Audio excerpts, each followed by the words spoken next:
Always the waiting, isn't it? Yeah. And thank you, audience, virtual audience, for joining us. It's always great to see you all.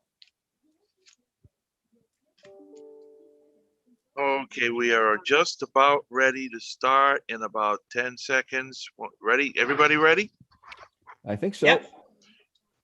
All right. 5, 4, 3, 2, 1. Welcome to In Perspective. I am Bob Branco for episode 219. With me, as always, my friend, my colleague, my co-host, Peter Altschul. What's going on today, Peter? Not much. It's the middle of August in Missouri, so it's miserably hot and humid, and only going to get worse. So I bet you guys are getting a. Are you getting that tropical storm, or is that just the Cape?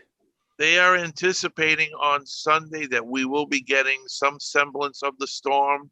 Whether it's going to be a tropical storm or a hurricane, they don't really know yet. And we're talking about Tropical Storm Henri, which is right now out in the Atlantic heading this way. We'll just hope and pray that it doesn't do that much damage. Yeah. But we're anticipating it. The weather people are all over it on the Weather Channel and on the local stations.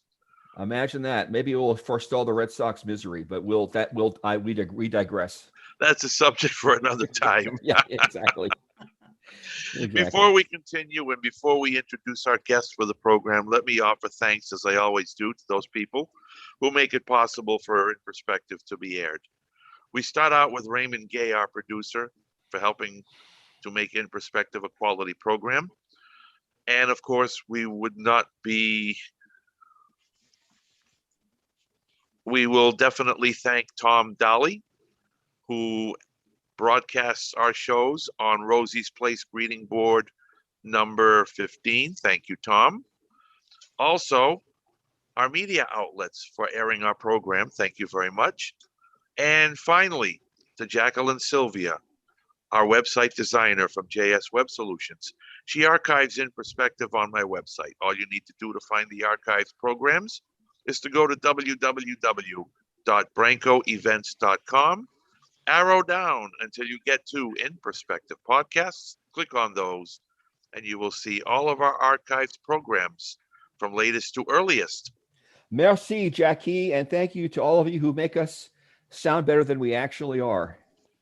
And let me give out an email address right now for those people who listen to us on the media sources who normally do not have that information. It's branco182@verizon.net. That's Branco, BRANCO 182@verizon.net. Just tell us what you think of our show. We'd like to hear from the listeners. I'm very pleased today to have with us Barbara Spencer, an author. As a matter of fact, she's written 3 books: The Amazing Brain of O.C. Longbottom, Broken, and The Year the Swans Came. Barbara is from the UK, and we welcome her to In Perspective today. Hey, Barbara, how are you? Thanks for being with us. I am absolutely fine, but I'm going to be really naughty and correct the 3. I've actually written 18 books. Well, those are the 3 that you summarized in your original bio, Barbara, so we went with that.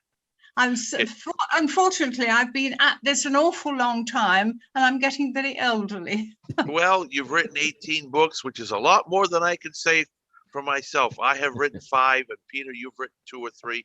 Yeah. So we have a lot of authors on our program today, and us authors must stick together. Barbara, congratulations on your fine work. Thank you. So, Barbara, I'm curious. The bio you sent, it sounds like you didn't start writing until relatively late in life.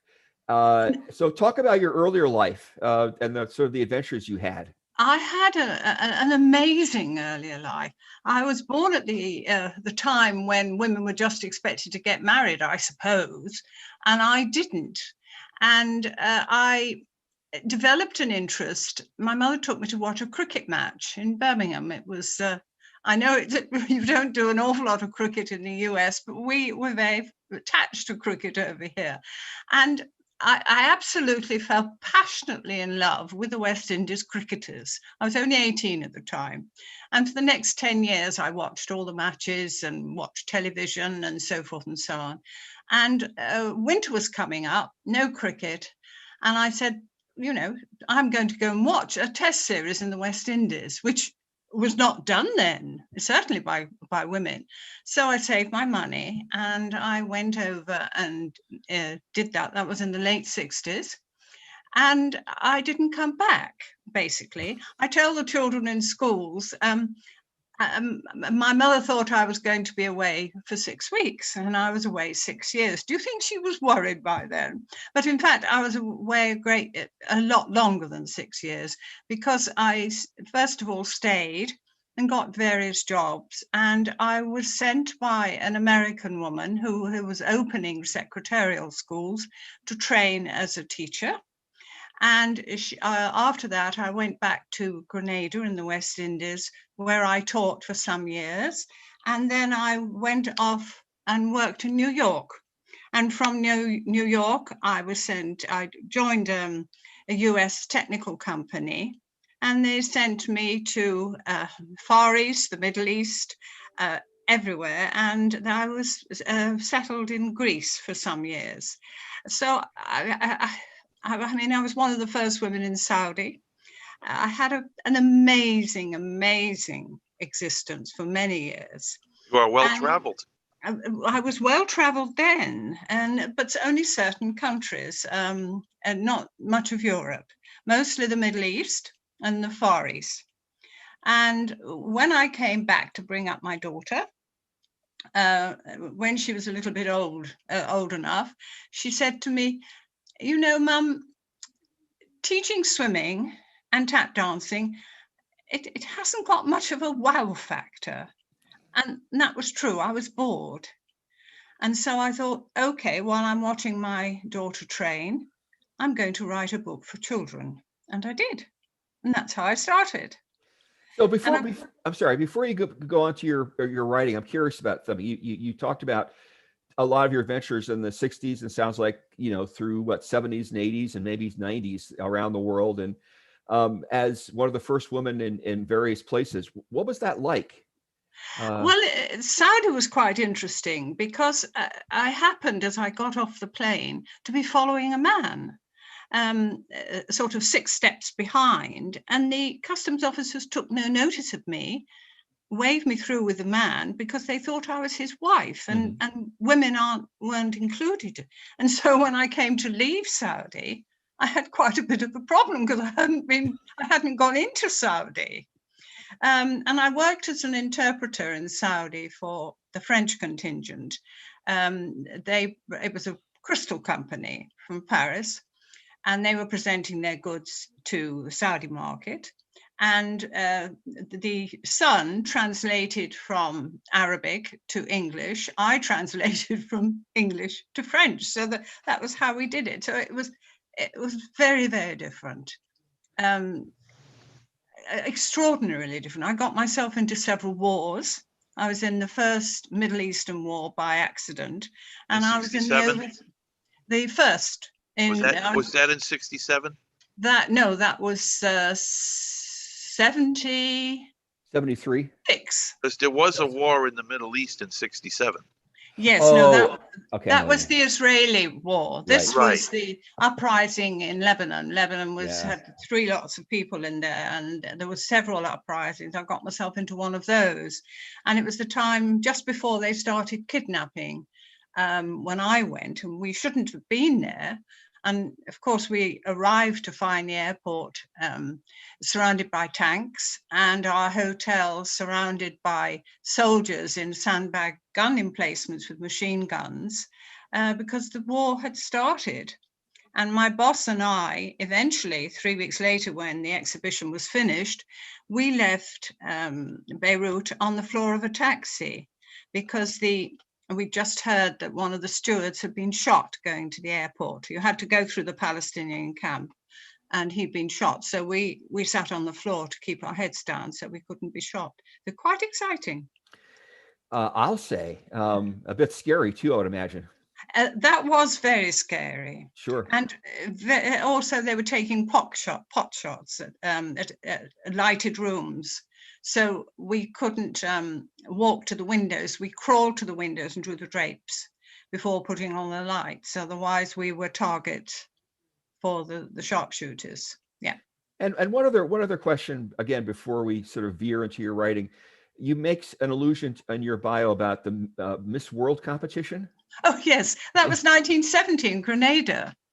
So- We were a tiny little island, very backward, but we had the most amazing prime minister. And he came and found all the people who, I was head of the college then. And he said, right, I'm giving you 2 weeks. You've got to find me entrance for the Miss World competition. And we gaped at him. And I was given the task of, because I was a teacher and woman, finding the contestants and measuring them and making sure we could get them. So that's what we did. And we got them all together. But the girl who took everyone by storm was a hostess, an air hostess. And her name, she came in, Jennifer Hostin, her name was. And there was no contest as regards her and the other girls.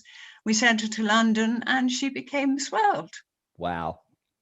She was lovely. Jennifer was a lovely girl. And they've made a film about her and all sorts of things. Now, Yeah. Barbara, what's the difference between Miss World and Miss Universe? I don't know. Because do they still, no, I don't think Miss World happens now. I think they were, that took place in the UK, but I think Miss Universe was the US. Would that be the difference? I have no idea. Well, I thought that they were both the same thing, both similar. They're Same both thing. beauty. They were both beauty contests, but I think Right. one was held in London, and the other one, Miss Universe, I think was probably the States. Yes. Yeah, I think the Miss Universe pageant is usually one that it was used to be on NBC a lot, I think, It if was. I remember correctly. So yeah. But then I there's also thought Miss World might have been as well. Maybe But then not. there's also the United States version, which is called something else. Where it's just the winner of the United States for the beauty. Miss USA, Miss USA, thank you. Yeah, Which is that's what I different was than- thinking of. which is That's- different than Miss America. Yeah, this gets way too complicated. But anyway, that's in itself a fascinating story. And so you taught for a while, and then you sort of went on to interpreting. And Well, other- I taught for a while, and I went because we ran out of children to teach. It's a tiny island, and they hadn't got Right. the educational standard. I was asked to join a company in New York, and from there I was headhunted to join a technology company, who sent me off to London, then sent me off, as I say, to the Middle East. That's quite an adventure. So you're going along doing this thing, and I interrupted you. So talk about continue your story about how you decided you were going to write a book. Well, I think it was boredom. I honestly think it was. My daughter, I only have one daughter, and she wanted to be a competitive swimmer, which means she trained, 4 or 5 nights a week. I had to do something sitting by the pool because it's quite boring, I promise, watching people plow up and down Yeah. a pool. And so I wrote a lovely story called A Fishy Tale, which was set in Barbados, where I had lived before moving to Grenada. It was a little children's book. And from that, I wrote a book called Scruffy. And it was, and again, a little children's book. But I did something very different at the time. I asked all the children in the southwest of England to do the illustrations. And it's probably the most sensible thing I've ever done in my life, because all the schools entered, and we had one of our major supermarkets, Tesco, they took it up, and they had exhibitions of the children's work in libraries and in the Tesco stores. And the top 50 got into the book, and the press got involved, and everybody got involved. And then Tesco sold the book and gave the profits to the dog's home, one of our dog's homes, where Scruffy actually came from. So that got me started. And then what happened next? When did you move to London? Never lived in London. I've I'm in the UK. When did you move to the UK? Oh, I came back to the UK in the 80s. Where did I come from? France, I think. I think I was in France at the time, and then moved back in the 80s. So, go ahead. I'm sorry. What I was going to ask was, so you've more or less stayed in the UK since the 80s, or have you done a little more world travel? I've gone back to the West Indies, but not traveled as much as I would like. And of course, just when I was feeling to myself, I was so busy writing and always working with schools and so forth. So I've been very busy for the last, I don't know how long, 14 years, 15 years. And just when I thought, oh, it's time to retire and I'll travel, guess what? COVID struck. So nobody's been traveling anywhere for the last 18 months. So, you sent me a book to read called "The Click of a Pebble." Yeah. Can you sort of talk about that? And it's the first of a series. So if you can sort of talk about what that series is about. Well, the series I wrote for children, and as I learned my craft, I moved up to writing thrillers for YAs, for young adults. And you mentioned The Amazing Brain of O.C. Longbottom. Well, I was busily signing books in Waterstones, and a mother came up to me and said, would I write something funny for boys who don't like reading? So I said, yes, I would. And that was O.C. Longbottom. And it was very funny and won a whole series of awards. But then I wanted to write something more complex and for adults. And I had love Holland and visited many times. And the result was The Year the Swans Came. And all the people who reviewed it and loved it and said, but Barbara, it can't be a standalone. You've got to tell us more. You must write another one. And I started The Click of the Pebble, which is a trilogy and tells basically the same story from a different side. And they are... You could say they were fantasy, you could say they were magical realism. And The Click of a Pebble is the struggle of young shapeshifters to survive in the modern world. And this was set in 1934. And the idea came to me because of the persecution of the Jews in the war. When I went to Holland, and I went to the Anne Frank house and saw all that happened to me. So I took that idea and ran with it for these young people, these shapeshifters called Karanati, who want to survive in the human world, but they're constantly persecuted and their villages burned and them, put to death, etc. So that's how that started. So I've only read the first. How many books are in that series? There's 3 in that series. Okay. And then the Year the Swan Came has a sequel, and they're all combined. So I tell the story from one side, from the human side, and I tell the earlier and the similar story from the side of the shapeshifters, the Karanati. Mm-hmm. Okay, no, that's great. So when I read the first book of that series, The Click of the Pebble, it sort of came across to me as a coming of age thing, of course, in a persecution sort of environment. Did you think about that when you were writing it? Yes, it had to be a coming of age because I tell the story, take it on. The main character, although he doesn't feature as the main character, is the little boy called Xander. Mm-hmm. In The Click of the Pebble. He's 4 years old in The Click of the Pebble, and he grows up to be the hero in The Year the Swans Came. And The Click of the Pebble starts his story off, and then it continues in An Ocean of White Wings, and then The Drumming of Heels when he reaches 18. So I tell his story right from childhood until he's grown up. Until he's grown up, yeah. So what were I understand. So the parallel is interesting. You talk about, and the book starts with the habitat of these shapeshifters essentially being destroyed, and with only 2 or 3 people alive, or creatures, or whatever term you want to use, and how they survive and move on. And as you said, that came. Were there other sources besides the museum? The Anne Frank Museum that you visited? Were there other sort of experiences that influenced how you thought about this? Absolutely. That was a year I took my granddaughter to Holland to celebrate another book. And we visited the museums, and we visited various out of little islands, and of course the canals, and of course the bridges.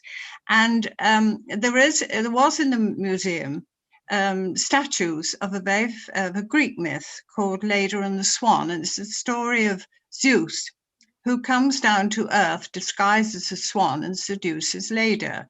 And that was the theme for the year the swans came. I changed it, but I then used the fact that of the persecution of the Jews, which was terrible, terrible, terrible in Holland. My granddaughter found she couldn't stay. We watched some of the videos in the Anne Frank house, and she had to leave. She couldn't bear them. Yeah. But I wanted to bring that out and use it for the persecution of the Carinati, for the shapeshifters, because these young men at 16, they shapeshift into a swan, and also into the angel form of Zeus, and that is the human with the wings, which is where the myth of the angels come from. So I'd use both of those, and it all came from Holland. Interesting. So there, of course, the humans, we humans in the real world did lots of terrible things to the Jews during World War II and around that time. But there are also humans who tried to save them and to protect them, if you will, and allow them to grow. And there are some of those folks in the book as well. Talk about that. Yes, there are. There's mostly in the free children survived the latest massacre. The whole of the village is killed, all of them, except for the 3 children. The older boy is Jost, he's 12. Then there's Xander, who's 4, and there's a little girl called Titania. And they are rescued by an elderly man who used to be Karamati, but because he's married and stayed faithful, he's lost his ability to shapeshift, and he's become more human. Well, so he chose to lose it, right? That it was a deliberate choice on his part. It sounds like, from the way I read the book. I'm sorry, you need to repeat that. Sorry. What I was trying to say is, it sounds like he made the choice. I mean, he understood when he married that he was going to, and he got some flack from that, from his, from the shapeshifters. He did make the choice, and he retains his hearing, and he did retain his sight, extra sight, but he loses his ability to shapeshift, and he chose that. And because they're being constantly followed by a priest wanting to rid the earth of them, he finds them a home with a farming family. They're gypsies from Spain. And there's 4 girls, and there's a son, Rico, and Pascal and Ramon. And there's also there other people who refugees from Spain, because at the time the Spanish War was beginning to happen. So this is a huge household of all mixes of people, and they lived there very happily until the closeness of the friendship between the 2 boys spirals for Jost, and he starts to change. And at that point, of course, he then becomes persona non grata. He's got to go, he's got to be killed, and he's lucky to escape with his life, because Ramon is absolutely overwhelmed with hatred for him. And so the book ends, and he has to go. And the next book of course, continues the story. And of course, now he is Carinati. He can change into the swan or he can change back into the human, but war is coming. And so now they've got this huge problem of war, which, of course, as you know, overtook the entire continent of Europe. Yeah. Well, I found it really interesting that the book, in large part, talks about the life of the folks on the farm, the gypsies, and the work they did, and the relationships they had, and it wasn't an easy life. It wasn't an easy life, no. But they seemed to get along pretty well most of the time. Yes, they did, and he was very happy. And Jost decides he wants to be a farmer, right? But of course, he forgets that and I say in the blurb, his date with destiny is around the corner, and he can't avoid that. He's going to change, and then everything changes for him. But the characters that are in the first book, they do appear in both books 2 and 3. And they appear in book 5 as well. So that links them all together. And I was very, very pleased. It sounds terribly confused, but it isn't. It's The Click of the Pebble is the first of the 3, and they go through from 1934 to 48. And then The Year the Swan Came, it goes from about 1951, and the last book is 1954. So they all link together very easily. And so you are finishing the last book, right? Or is it finished? No, it's out. It came out at the end of May. Oh, yes. Okay. That's right. It's supposed to come out in 21. So we're in 21. So yeah. Okay. Barbara, featured in your bio was another book that obviously you wanted to highlight in your bio, and that's a book called Broken. Yes. Tell us about that book. Well, we go back to when I was taking my daughter to swimming training, and we would drive through a place called Street, and the children would be sitting on the pavement edge. There was nothing for them to do. They didn't want to go home and be with mum and dad, and they were on the pavement edge. And 2 hours later, when we came back, they were still sitting there. And the idea came to me to write a book about a young boy called Jem Love, who is faced with his mother, who is a drug addict, and she overdoses, and how he fights to save his younger brother and the twins, younger brother and sister, from going into care. And I've told it in alternate chapters with Jem and his social worker called Mrs. Jones, who has got her own problems of coping with being a social worker. And she is, of course, unfortunately, she drinks. She's an alcoholic. And I've linked those two, and it is funny. There's a third character in it called Spooky Jarvis, who is Street's hooligan. And he's been arrested more times than he's had birthdays. But it's a way of showing how he manages to do something that was good, despite the fact that he's had a terrible upbringing and so forth. So the book is full of hope, it's full of laughter, it's full of characters that you can't forget. But it is also searingly sad to begin with. A couple of my friends who've said that, they were almost in tears at the beginning, but then, they pursued it, and it's full of hope and full of laughter.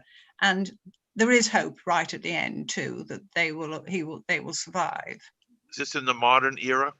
Yes, it was set in Glastonbury in Street in 2000, and I wrote it in 2013, I think. And it's done very well. It was taken in by our major bookseller, and it's done very well indeed. Had wonderful reviews. It's I'm very proud of that book. Yes. So you've written these books over. When did you actually start writing in it seriously? Well, I suppose with the YAs. The thrillers for YAs. I wrote a book called Running, which is set between the UK and the US. And we've got a very different world here. It's a futuristic thriller. And that did very well indeed. It was the story of a computer virus that could penetrate any computer and steal its secrets. And the bad guys want it, and they're prepared to kill for it. And at the same time, the Iran nuclear facility is blown up, for which America is blamed. And as a result of this, America is ostracized from the rest of the world because they have been accused of blowing up the Iran nuclear facility and causing tremendous death and release of nuclear waste. So that's the premise. But the boy, the main character again, is a boy. And his father is one of those scientists that were trying to develop the virus. And he's been in hiding. And Scott has lost his mother, who also worked in it. And it's the story of the fact that his father is found by the bad guys and Scott's determination to get him back again. And meanwhile, there's an Irish policeman who belongs to the American Secret Service. He comes along, determined to prove America innocent of the crimes, which of course they are. I mean, they're the good guys, not the bad guys. There's start off at the beginning of the book. They had nothing to do with Iran. That was an accident. And so it's fast and furious. And that's when I started writing seriously. So when was that book published? That was published in 2010. 2010. So you've written a lot of stuff in the past 11 years, right? Yes, I have. So, I wrote a book a year. Okay. And I cut my teeth on children's. Once I learned my craft, I moved to, as I said, moved to thrillers. Broken and got in the way because it wasn't a thriller. And now I moved up another notch. And having written 5 books, I'm thinking this winter I shall go back to thrillers again, but for an older audience. So what I'm really curious about, as one who's written a few books and does his share of writing, that's a lot of writing to do in 11 years, to put it parochially. 2014, 15. This is the 16th year, yes. Yeah. So how do you write? How did you do all that stuff? Oh, how do I write? Yeah. Well, I'm a plotter. I learned my trade plotting. And in fact, I write in a notebook.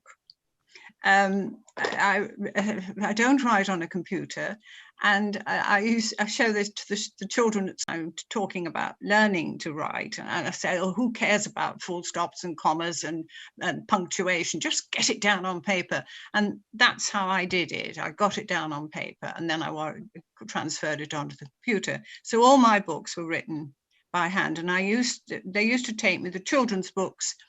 And the YAs used to take me 4-5 months. I used to close the doors in October and hopefully come out at the end of February.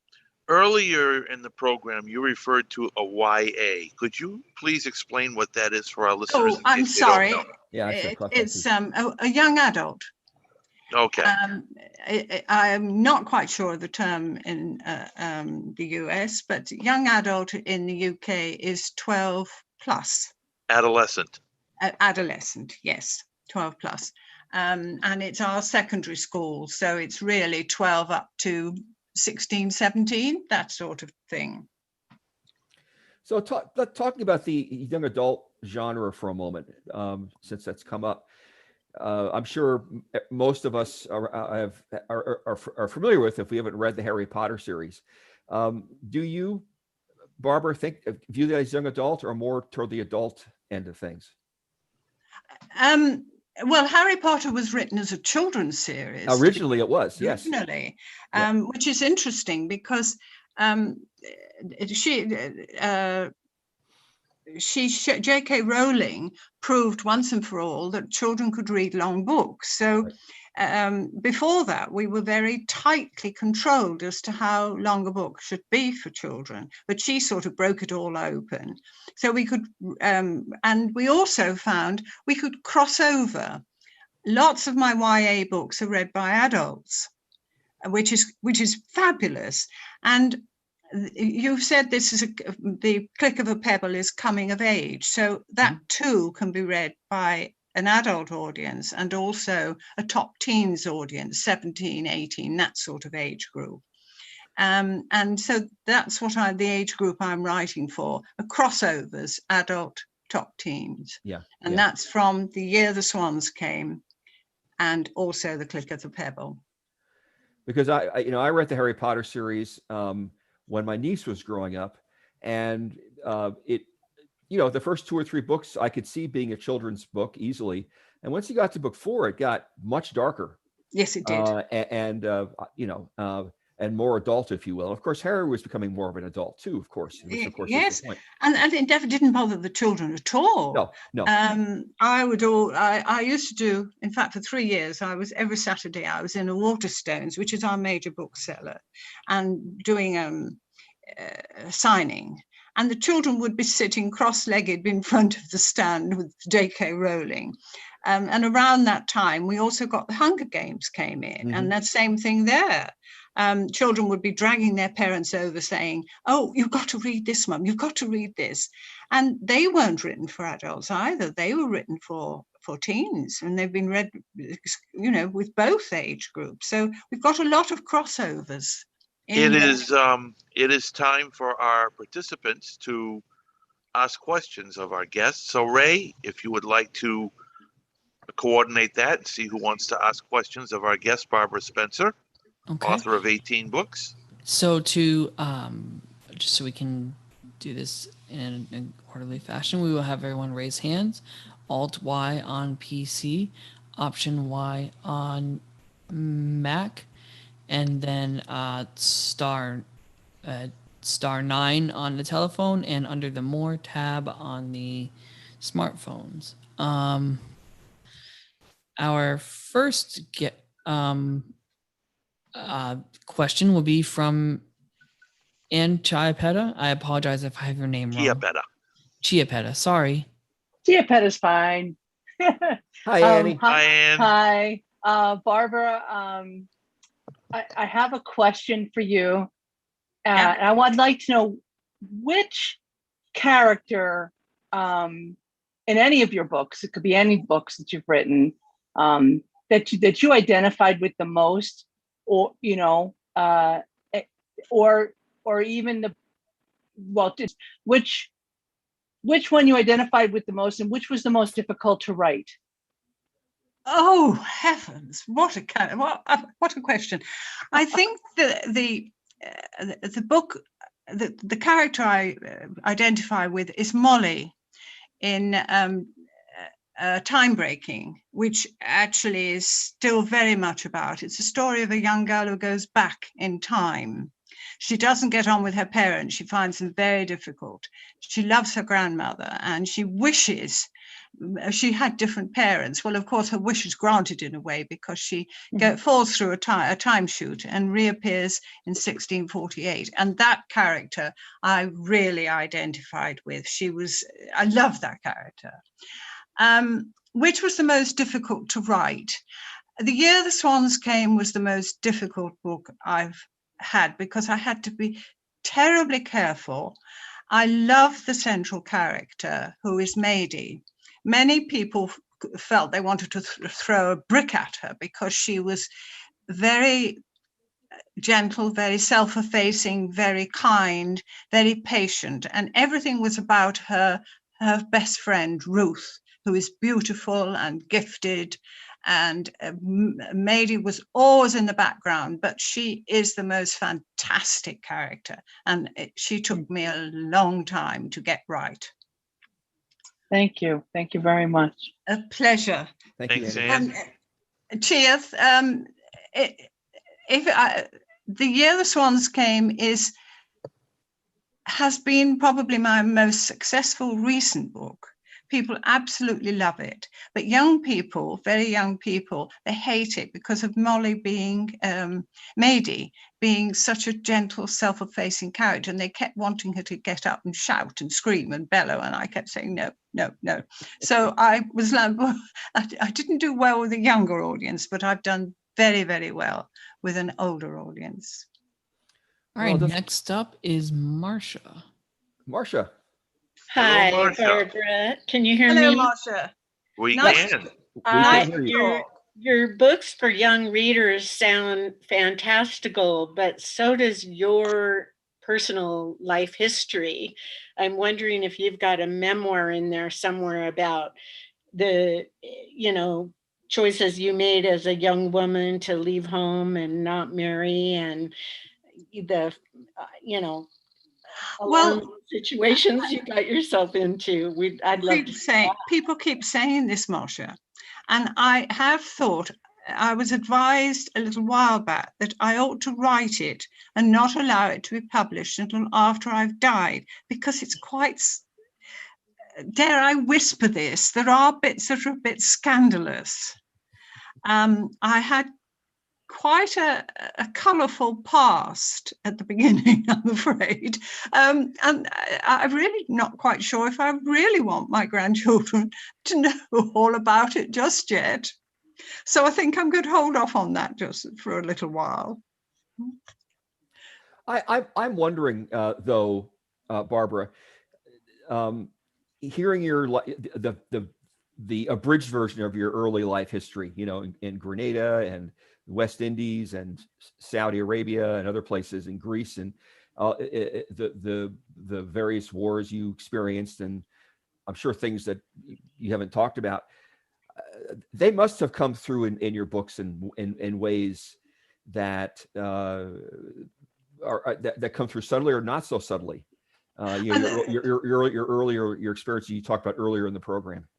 Well, yes, because one of the children's books was set in Barbados, because I knew all about that. And I boasted to the children, there was a little bit of my life in every one of them. In a series I did for children, I describe a camel market, and in another one I describe a souk and then a magician, and all of those things happened I went to the Sudan, and then I went to Egypt, and so forth. So I've put all of those sort of things that I could talk about, I put them into the books. And just the experiences being in a war setting, and having to to sit on the floor to make it less likely you get shot, those kinds of things. I haven't read. I've only read one of your books, and that's not well. Actually, it is. I could see, in the opening scene of Click of a Pedal, where the way these folks survive is by hiding.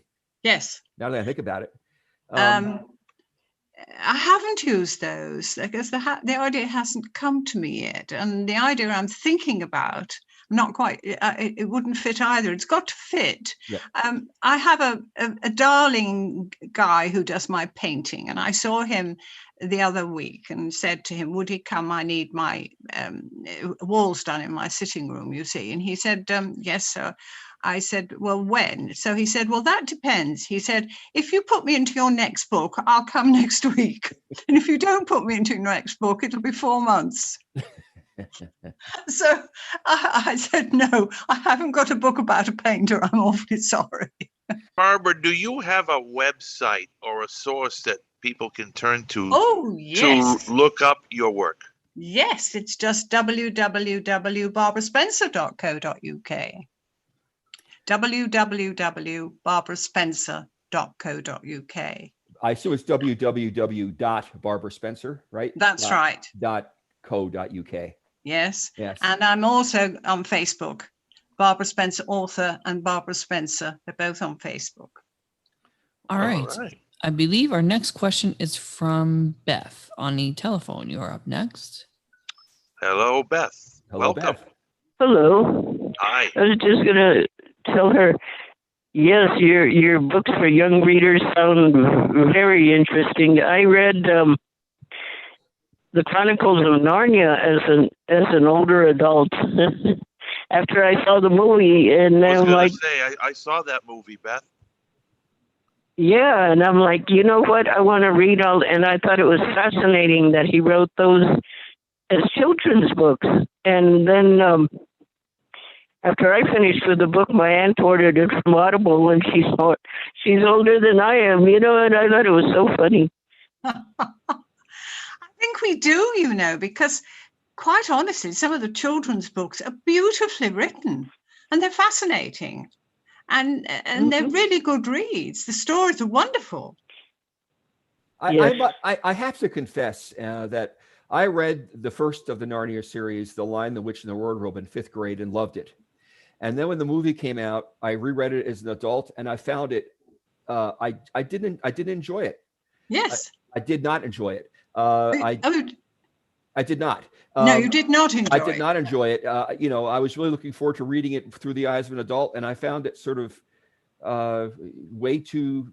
Either people were really good or really, really bad. There wasn't a lot of subtlety, and especially when compared to the Harry Potter series, where which I thought was much more realistic about human nature than I thought the first book of that Narnia series was. But that's me. There are people who disagree. No, I think that's a fairly fair comment, because they were written in the 50s, right? Whereas Harry Potter was 80s, wasn't it? 80s up to 90s. Yeah, yes, exactly. Yeah, 80s and 90s. Yeah. Even when I came on the scene, my first book, which was the book called A Fishy Tale, I got an answer from the publishers who said, "We'd love to publish it, but you've got to cut it." And we were so tightly controlled at that time, and everything, no swearing, no difficult words, no anything else, and everything had to be cut short right at that beginning point. And it was J.K. Rowling who just changed everything for us. Yeah. For example, we were supposed to use for 8 to 12 years, 36,000 words. Well, the first of her books, which was The Philosopher's Stone, was 50,000 words. Yeah. So she changed everything. And that's why you can read J.K. Rowling as an adult, but you can't read The Lion, Witch, and the Wardrobe. Very different. Yeah, I think that's right. And I was so disappointed. I really was sort of, I don't want to say it was traumatic, but it was disillusioning. I really was disappointed. Now, people disagree with me, but I'm a huge J.K. Rowling fan. I think the Harry Potter series is one of the most extraordinary bits of writing done. I quite agree with you. It's fantastic. I think she deserves absolutely all the success, and the films were wonderful. We could get into a conversation about that as well. Well, you ought to have one day. Yeah, no. So anyway, Ray, are there other questions? Not at this moment. Okay. So talk about how you promote your books. Well, I didn't have to at the beginning, because the word got round after I wrote Scruffy. I was just invited into primary schools, and there's a story about that too, which I have to tell you, because when I go to the primary schools to see the little children, my mother always said, "You've got to look your best." So I would put on my professional clothes, and I would go there with makeup on and looking very smart. Well, I'd just written Scruffy, and I would go off to a primary school, and it happened so many times. The receptionist at the school would look up and she'd say, "Oh, it's the Scruffy lady." And of course, Scruffy in English means, badly dressed and dirty and shabby. And I was known as the Scruffy lady for quite a long time. But I finished my visits to school just before the pandemic struck. And I haven't had any since then. But the whole of my 16 years, I've spent in bookshops and visiting schools. And of course, in schools, I sold the books to the children who would want copies. And they were my buyers, they were my audience. And and of course, in the shops as well, that's where I sold my books. And no ebooks at all, of course, all paperbacks. So are your books available on ebook now? Or yes, they're all on ebook. Okay. But I don't sell any YAs, young adult books, middle school books. I don't sell any ebooks. Now that's interesting. I can't understand why. I'm but amazed because almost everybody today uses ebooks. Yes, but all mine are paperbacks. Amazing. And several of my senior readers, I've said to them, "Oh, the ebook is out," and they say, "No, we want to read your books in paperback." Well, that's a good thing. I'm It's not a saying wonderful otherwise. thing. It's just the way we live today. It is. The trend seems to be more toward the ebook. It absolutely, but I sell very many more paperbacks than I do ebooks, and I don't know why. So Barbara, let's go back to something you said when I asked you about how you market your books. You said I didn't have to do anything originally, or language to that effect. But I suspect that's not fully true. How did you form your network? I guess is the question I'm trying to ask. How did you? Well, I didn't form a network because I had although I am basically, you would say, self-published. My first publisher, I moved to a publisher called Troubadour, who have been wonderful. They were very well thought of, and my books were automatically taken by the shops, which as I wrote paperbacks, that was fabulous. And they were stocked by Waterstones, who invited me to the signings. So there, I didn't have to network. There was my audience, and there were my sales. Now I'm very bad at networking. Ebooks, I failed dismally. I use Twitter. I use WordPress. I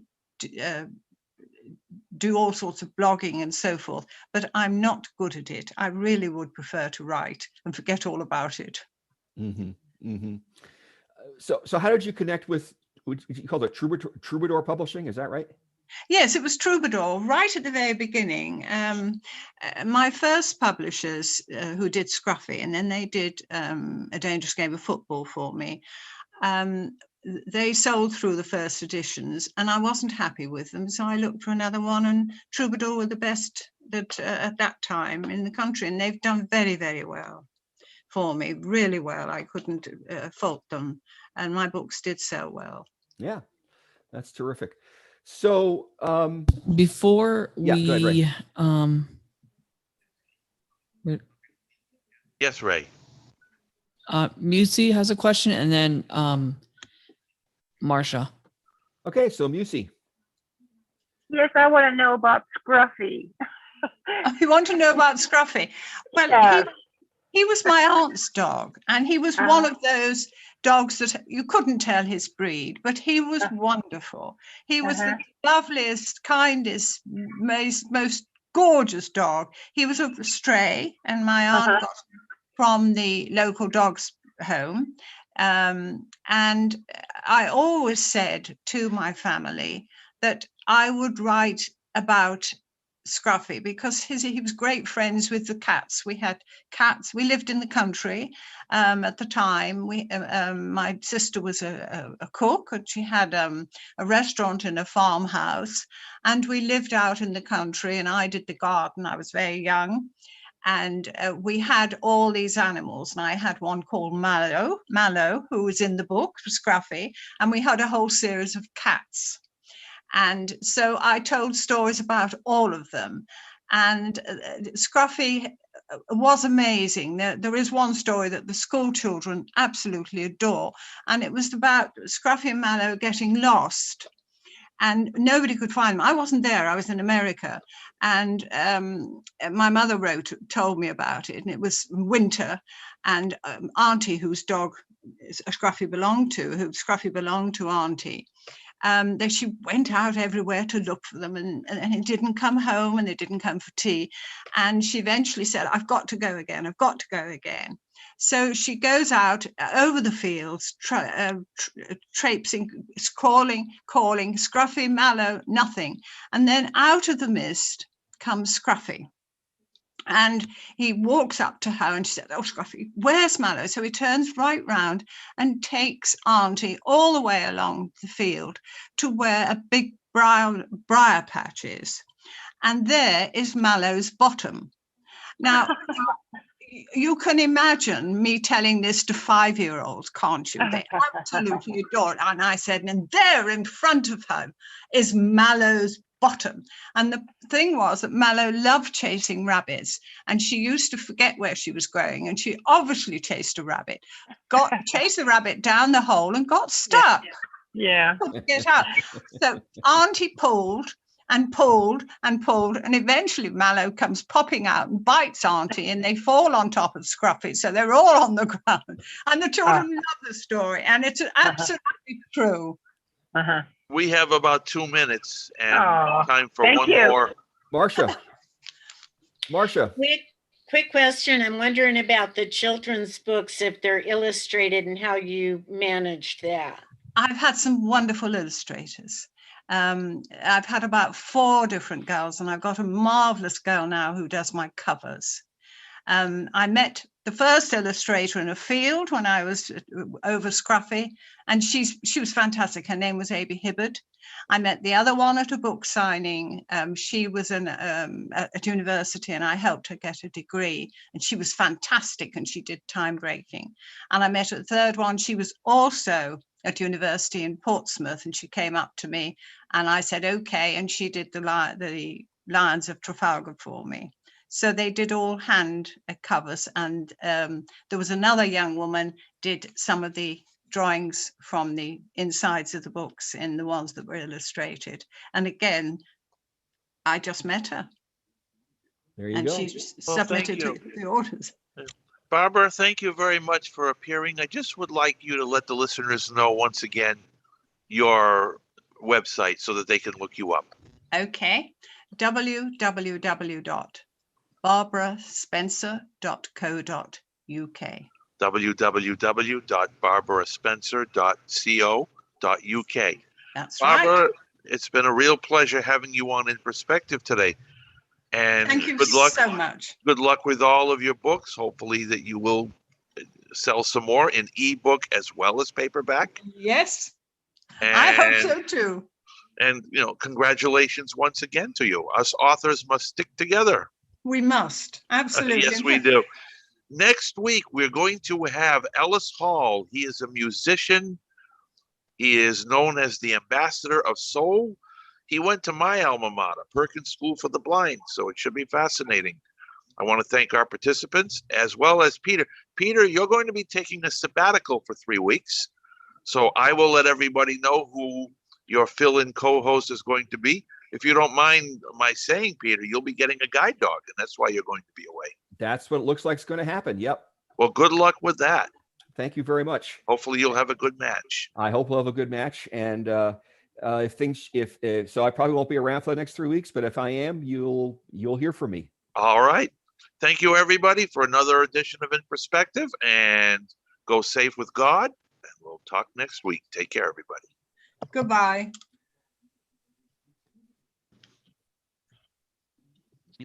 Okay, we're good. Barbara, are you still there? Yes, I am. I wanted to make a suggestion to you and your publisher. Oh,